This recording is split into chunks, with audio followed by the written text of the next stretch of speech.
Yo había preparado un ejercicio, puse un ejercicio sencillo, ¿sí?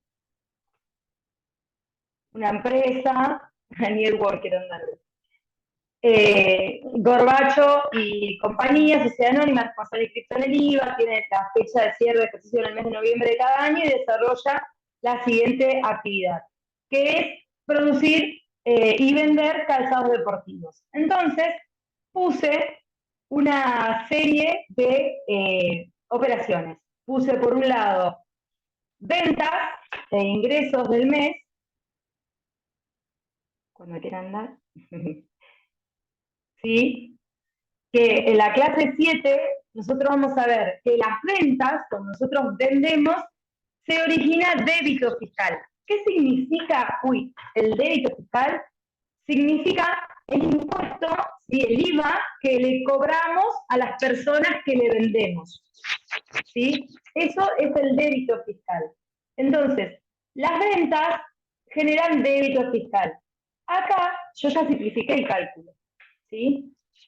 ¿Por qué?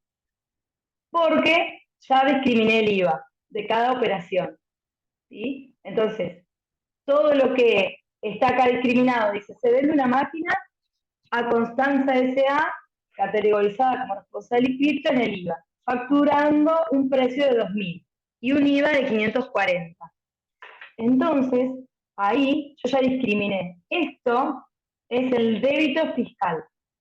¿Y cómo se hace en la práctica? Se anota en un libro, ¿sí? Que se llama el libro de IVA, en donde yo anoto todos los IVA que cobro cuando vendo y todos los IVA que pago cuando compro.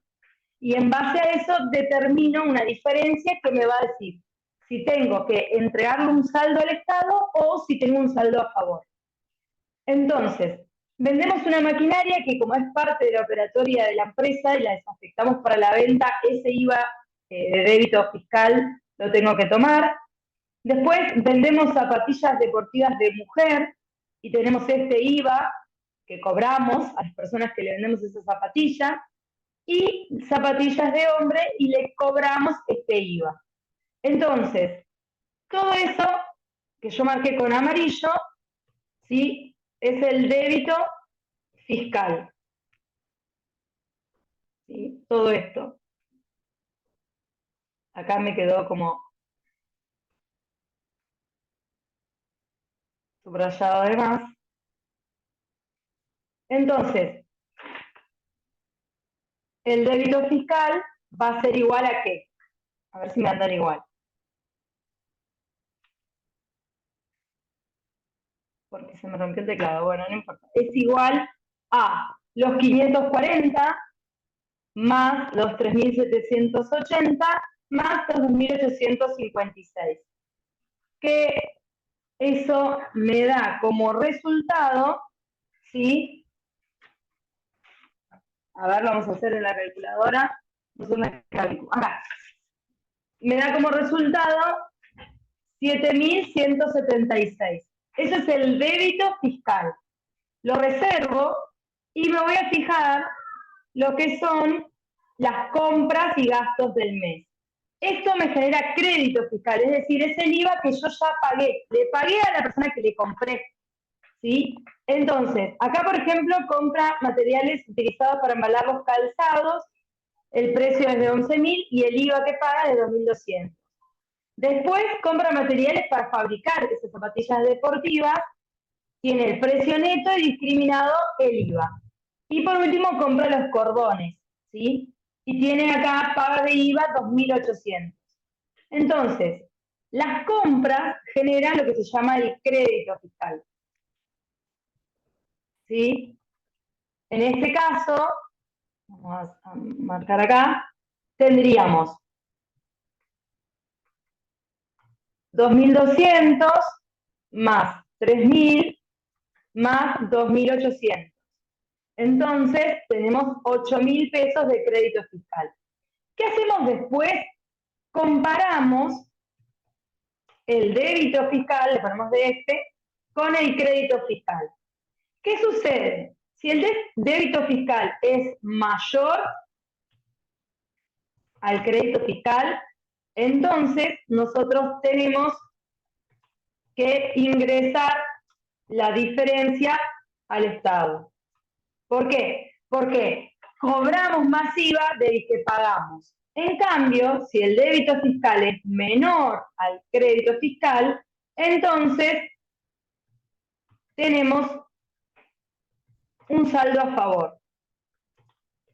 El saldo a favor, ¿para qué me sirve? Para usarlo, digamos, para pagar otros impuestos que cobre la FIP, inclusive el mismo IVA del mes siguiente.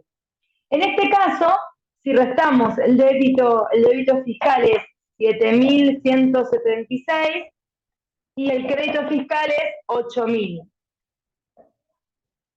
¿Sí? Entonces, el débito fiscal es menor al crédito fiscal, por lo tanto tenemos un saldo a favor de 824.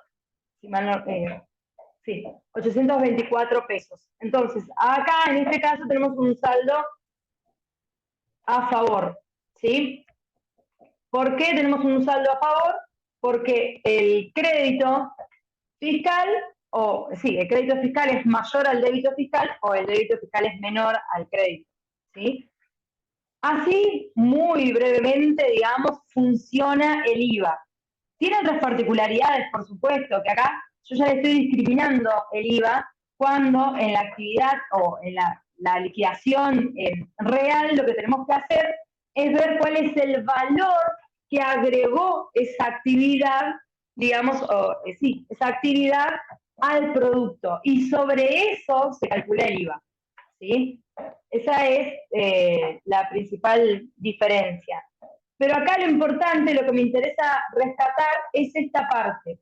Saber que hay un débito fiscal que se origina en las ventas, un crédito fiscal que se origina en las compras y que la diferencia determina una posición fiscal que va a implicar que tenga que pagarle algo al Estado o que me quede un saldo a favor. Es así como funciona, digamos, ¿sí? Bien. A ver si puedo compartir ahora un poco el resumen de todo lo que estuvimos viendo en todas estas clases, desde que empezamos IVA, la clase 5, la 6 y la 7. Esas son todas las clases en las que nosotros estuvimos viendo el IVA. Hice un pequeño resumen, después subo la presentación también, además de subir el video, voy a subir la presentación para que puedan explorarla. Bien, ahí está cargando. Muchas de las cosas que puse en la presentación las usé para las clases. Vieron que yo adjunté algunos cuadritos, tipo objeto del impuesto, cuándo nace el hecho imponible, qué es una venta digamos, para el impuesto a las ganancias, todo eso, yo ya lo había puesto en forma de cuadrito también y lo había utilizado en las clases. Más que nada a modo de resumen, digamos, ¿no? Ustedes siempre igual tienen el texto de la ley para, digamos, para leer si les queda alguna duda o demás. Bien, ahí voy a presentar.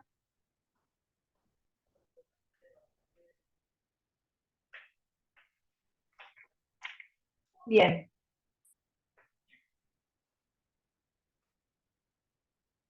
Bueno, el IVA, primero lo que hice fue la caracterización, esto es importante, puede ser pregunta de examen, o sea, hay que saber qué tipo de impuesto es, de acuerdo a las clasificaciones que habíamos visto al inicio, ¿no? Indirecto, porque no hablaba una manifestación directa de riqueza, ya que el consumo, digamos, o sea, no manifiesta cuál es mi patrimonio real, ¿sí?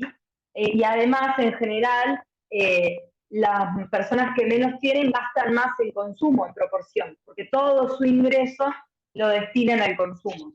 Es un impuesto real, por eso mismo que ya dijimos, grava un hecho sin tener en cuenta las particularidades del sujeto. Provoca un efecto de traslación. ¿Qué significa esto? Que en definitiva quien termina pagando el IVA es el consumidor final, ¿sí? Es quien va a hacer uso de ese producto. ¿Por qué? Porque todos los que van antes en la cadena van trasladando ese tributo hasta llegar al último eslabón de la cadena. Es no acumulativo, ¿sí? Porque como ustedes habrán leído en las clases, no es acumulativo, porque va sobre el valor que agrega cada una de las etapas del proceso productivo. Sobre ese valor se calcula el IVA. Es plurifásico porque afecta a todas las fases de producción y de distribución y comercialización de los productos. Y proporcional porque si bien hay tres tasas, digamos, tres alícuotas, en realidad, por ejemplo, todo lo que cabe dentro de la alícuota general paga 21%, no discrimina. Los libros, las verduras, por ejemplo, entre otras cosas, pagan el 10,5%, pero todos, no discriminan. Y el 27%, como habrán visto, para energía y para telecomunicaciones y demás. Pero es proporcional por eso, la tasa es fija, digamos. Bueno, también acá, esto yo se los copié de la clase, si ustedes lo van a ver, del objeto del IVA, como para hacer un poco más gráfico y tener en cuenta a qué se refiere.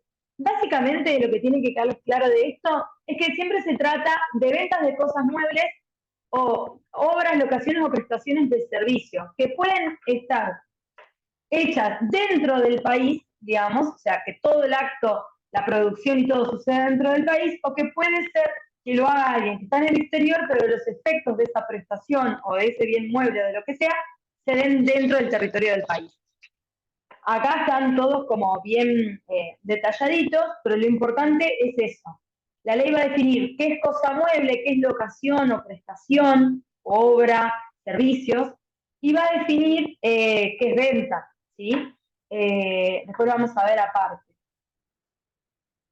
Bueno, yo les puse acá los sujetos, que también están enumerados en la ley, obviamente que son los que vendan o realicen actos que están grabados por la ley. Presten un servicio, hagan una obra, presten una locación de algo a alguien, ¿sí? Todos esos son los sujetos, o sea, quienes realizan los hechos imponibles son los sujetos del impuesto. Bueno, realizan en nombre propio por cuenta de terceros ventas o compras, importen cosas muebles a su nombre, ¿sí? Sean empresas constructoras que realicen obras, personas que presten servicios grabados, pueden ser personas físicas o personas humanas, como lo define el código, o pueden ser empresas, ¿sí? O personas de existencia ideal, personas jurídicas. Sean locadores, en el caso de locaciones grabadas. Locar es alquilar, digamos, ¿no? Para que sea más fácil de entender. Bueno, el prestatario de prestaciones, valga la redundancia, efectuadas en el exterior, pero es lo que yo les decía, la explotación se va dentro de los límites del país. Bueno, sean locatarios, prestatarios, representantes o intermediarios de sujetos del exterior que realizan prestaciones grabadas en el país. Y prestatarios de servicios digitales. Esto es nuevo porque, bueno, se incorporó con todas las nuevas formas, digamos, de prestar servicios a distancia a través del uso de las nuevas tecnologías. Bien, otra cosa importante es cuándo nace el hecho imponible. A mí lo que más me interesa de esto es esta regla general, que yo se las di en el trabajo práctico también en la actividad obligatoria 2, decidir cuándo nace el hecho imponible y les di diferentes fechas, ¿sí? Entonces, dice acá, es la entrega del bien, la emisión de la factura, el acto equivalente a la entrega del bien. Por ejemplo, no sé, me compré una casa y me dan las llaves, por más que yo no haya ido a abrir la casa, lo que ocurra primero determina el nacimiento del hecho imponible.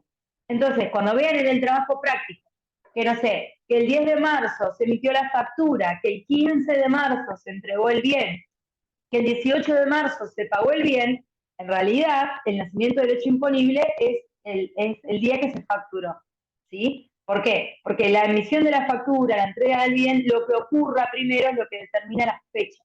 ¿Y por qué es importante la fecha? Si sucede todo en un mismo mes, bueno, es lo mismo, pero si sucede la compra, ¿sí? Y no se factura, y es un 30 de marzo y se factura un 3 de abril, supongamos, eh, entonces ese hecho imponible corresponde a el mes de abril y entonces no va a afectar el IVA de marzo, va a afectar el IVA de abril. Por eso es importante la determinación de la fecha. Y después puse acá cuando hay prestaciones de servicio, locaciones y demás, porque este sería para ventas de cosas muebles, cuando se termina la ejecución de la o prestación, cuando se percibe total o parcialmente el precio, lo que ocurra primero, ¿sí? Y ahí también tienen que tener particular atención al tema de las señas, ¿no? La seña que congela precio se considera como que en ese momento nació el hecho imponible. Si la seña no congela precio, entonces no hay hecho imponible todavía para el impuesto al valor agregado. Bien, y acá les hice el cuadrito de qué entiende la ley de IVA por venta, ¿sí? Entonces, se entiende a venta toda transferencia de título oneroso, es decir, cuando hay un precio de por medio, se paga algo a cambio de la transmisión de una cosa mueble, ¿no? Entonces, puede ser una permuta, una venta, una subasta. La dación en pago es cuando yo doy algo a cuenta de una deuda que tengo. También esto, la desafectación de cosas muebles de la actividad grabada con destino, bueno, a uso o consumo particular de él o los titulares de la misma. ¿Sí? ¿Qué se refiere a esto? No sé, yo tengo un local y tengo un escritorio y desafecto ese escritorio y lo vendo. Eso es considerado venta. O no lo vendo, lo llevo a mi casa. Tengo que considerar a eso como una venta. ¿Sí? Y ahí va a haber un IVA. Y las operaciones, bueno, que los comisionistas, consignatarios u otros, de las personas, los intermediarios, habla acá, ¿sí? Que vendan o compran en nombre propio, pero por cuenta de otras personas, por cuenta de terceros. Bien, agregué por acá esto sí me interesa mucho. Tenemos el responsable inscripto y el monotributista. ¿Qué tipo de factura emite cada uno? Bueno, el responsable inscripto emite dos tipos, la A y la B. Acá está medio mal, acá esta está mal y la saqué de la página de aquí. La A se la va a dar a otro responsable inscripto, ¿sí? Y nada más. Y la B va a ser para el resto de los contribuyentes, para el consumidor final o el exento, para el monotributista, ¿sí? Y después, por ejemplo, la B se la puede dar también el turista extranjero y la E es para exportación, en cualquiera de los casos. El monotributista es más sencillo, tiene un solo horario que es la factura C. O sea que a cualquier persona con la que realice operaciones de compra-venta le va a dar factura C. ¿Qué diferencia hay entre la A y la B? En la A se discrimina el IVA, es decir, yo voy a poder tomar de esa factura, de esa operación, el débito fiscal o el crédito fiscal, según se trate de una venta o de una compra respectivamente. En cambio, en la factura B no hay discriminación de IVA, por lo tanto no me permite tomar el débito o el crédito fiscal. Y de hecho el consumidor final, el exento o el monotributista no necesitan hacerlo, porque no son responsables frente al Estado de ingresar el tributo. ¿Sí? Esa es la sencilla razón por la cual es así. Bien. Después las exenciones, esto lo pueden mirar, está en la ley, pero existen tres tipos, objetivas, subjetivas y mixtas. Las objetivas recaen sobre los bienes, las cosas muebles, las locaciones o las prestaciones. Las subjetivas sobre las personas que están en una situación particular. Y las mixtas sobre bienes o prestaciones o locaciones realizadas por determinados sujetos. Y en nuestra ley de IVA aparecen dos exenciones, dos tipos, las objetivas y las mixtas. Yo se las separé bien en la clase de las exenciones, que si mal no recuerdo es la clase 6. Le puse por un lado las objetivas, que están en determinado artículo, y por el otro lado las mixtas. Con esto también van a tener que hacer la actividad obligatoria 2. Este punto también está en la actividad obligatoria 2. Ahí pueden decir si la extensión es objetiva, es objetiva o mixta, si lo desean, lo pueden agregar. Bueno, y el ejercicio, que fue lo que hicimos al principio, lo hice al principio porque no andaba el, el Canva, ¿sí? Bueno, hice un breve resumen por ahí de todo lo que estuvimos viendo. De